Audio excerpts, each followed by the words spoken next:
खुलुमबाय लोगोफोर, नोंथांमोनखौ बयखौबो गिबियावनो आंनि चेनेलाव बरायफिननाय थाबाय। आसा खालाम नोंथांमोना आंनि भिडिअखौ जोबजासिम नायलांगोन आरो सोरबाफोर चेनेलाव गोदानै फैदोंब्ला दासिमबो जुदि नोंथांमोना आंनि चेनेलखौ साबस्क्राइब खालामाखैब्ला अन्नानै चेनेलखौ साबस्क्राइब खालामनानै हो, लोगोसे लाइक आरो शेयार खालामना होदो लोगोफोर। दिनै आसामनि चिफ मिनिस्टार जि CMO आसामाव गोबाङानो कमेन्ट्स खालामनानै होदों दि लोगोफोर दहाय फुंनियाव, आरो बेवहाय अरुनदयनि 9,000 फैसाखौ माने गोबां मानसियानो मोननो हायाखै, बेखायनो गोबां कमेन्ट्स फैदों।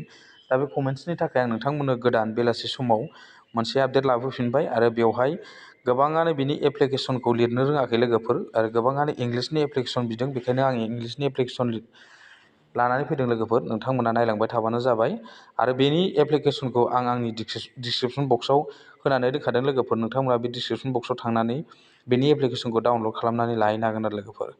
गिबियावनो नोंथांमोना मा खालामनानै ला, चिफ मिनिस्टार अफ आसाम, बेवहाय नोंथांमोना पर्टेलाव फैफिनदो CMO आसामाव। आं बेवहाय क्लिक खालामनोसै लोगोफोर।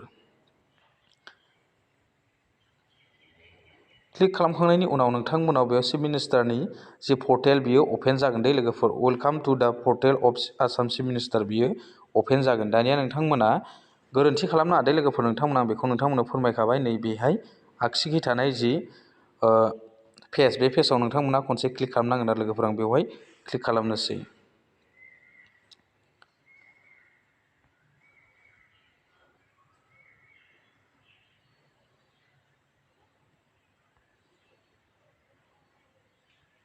दानिया नै पेजआ बेफोरबायदि अपेन जाबाय। दानिया नोंथांमोना बेवहाय मा खालामनांगोननो, गिबियावनो नोंथांनि नाम, आरो सेकेन्डआव नोंथांनि इमेल एड्रेस, बेनिफ्राय मबाइल नाम्बार। बेनिफ्राय नोंथांमोना नै बेवहाय डकुमेन्ट्स लिरनाय दंना, बेवहाय नोंथांमोना मा खालामनांगोननो, नोंथांनि जेसेबां डकुमेन्ट्स दं, आधार कार्ड, बेवहाय आधार कार्ड आरो मा बानायना लानांगोन, बेनिफ्राय नोंथांनि रेशन कार्ड, बेनिफ्राय बेंक एकाउन्ट, बे मोनथाम डकुमेन्ट्सखौ नोंथाङा खेबसेयैनो PDF फाइल बानायनानै लादो लोगोफोर। PDF फाइल बानायखांनायनि उनाव नोंथांमोना नैबे सुस फाइल दंना, नैबे सुस फाइलाव, बे सुस फाइलाव नोंथांमोना क्लिक खालामनानै लानो नांगोन आरो लोगोफोर। आं नोंथांमोननो खोन्थानि, नैबे सुस फाइलाव नोंथाङा खनसे क्लिक खालामनानै लानो नांगोन आरो।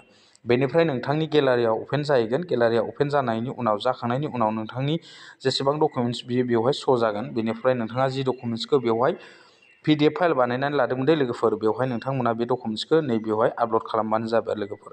दानिया नोंथांमोना लेटारखौ बा चिफ मिनिस्टारनिसिम दैथायहरनाय लाइजामखौ नोंथांमोना बबेयाव लिरनो नांगोननो, नै बेवहायसो लिरनो नांगोन दे लोगोफोर। नोंथांमोना नैबे बक्सआवसो लिरनो नांगोन, बे बक्सआवसो नोंथांमोना लिरनो नांगोन। दा बे बक्सआव मा लिरनो नांगोन आं बेखौ नोंथांमोननो दिन्थिनानै होनि आरो लोगोफोर। नै बेवहाय नोंथांमोना बेबायदिखौ लिरनांगौ होननानै आं नोंथांमोननो फोरमायनानै होनोसै। दा गोबाङानो कमेन्ट्सजों सोंहरदोंमोन बे लेटारखौ इंलिसनि नांगौ होननानै, दा आं इंलिसनि लानानै फैबाय लोगोफोर। बेनि जि लिंक बा बे लेटारखौ आं आंनि डिसक्रिपसन बक्सआव होनानै दोनखादों दे लोगोफोर। नोंथांमोना बेवहाय थांनानैनो बिनि लेटारखौ मोननो हागोन आरो लोगोफोर। बेनिफ्राय बे लेटाराव जेरै दं बेबायदि लिरदो। बेनि उनाव नोंथांनि गाहायथाराव एड्रेसखौ होनानै ला, नोंथांनि एकाउन्ट नाम्बार आरो नोंथांनि नाम, बेखिनिखौ नोंथांमोना फिलआप खालामनानै लाबानो जाबाय आरो लोगोफोर दै। आं बेवहाय दानिया मा लिरनांगौ बेखौ फोरमायनानै होनि लोगोफोर।